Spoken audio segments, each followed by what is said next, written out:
নমস্কাৰ, মোৰ নাম মীৰা ফুকন। মই ডিগবৈৰ পৰা কৈছোঁ। মই দাদাক এক্সেল প্ৰডাক্টটো ইউজ কৰিবলৈ দিছিলোঁ। আজি 25 দিন হৈছে ইউজ কৰা।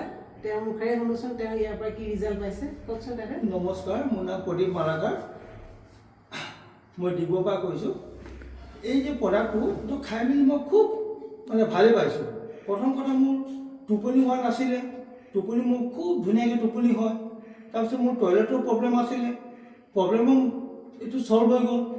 পেটৰ আপোনাৰ গেছৰ প্ৰব্লেম আছিলে, এই প্ৰব্লেমটো আপোনাৰ ছল্ভ হৈ গ'ল। গতিকে এই বস্তুটো মই খুব প্ৰেফাৰ কৰোঁ। মই খুব ভাল লাগে মোৰ। এতিয়া বৰ্তমান মোৰ কোনো প্ৰব্লেম নাই খাই মেলি। আৰু এতিয়া এনেকৈ আপুনি কাৰোবাক ক'ব পাৰেনে যে আপুনি খাই এতিয়া যিখিনি ৰিজাল্ট পাইছে বেলেগেও খালে এনেকৈ ৰিজাল্ট পাব? নিশ্চয় নিশ্চয়, মই কমেই এইটো খুব ভাল বস্তু। এইটো যোনে ইউজ কৰিব তেওঁ গম পাব যে কি বস্তু হয় এইটো। থেংক ইউ, খুব ফাইন। Thank you. আপুনি যে সঁচাকৈ ভাল পাইছে, আমাৰ কাৰণে বহুত ভাল ৰিজাল্ট। আৰু তেনেকৈ বেলেগসকলেও ইউজ কৰিব পাৰে। ধন্যবাদ।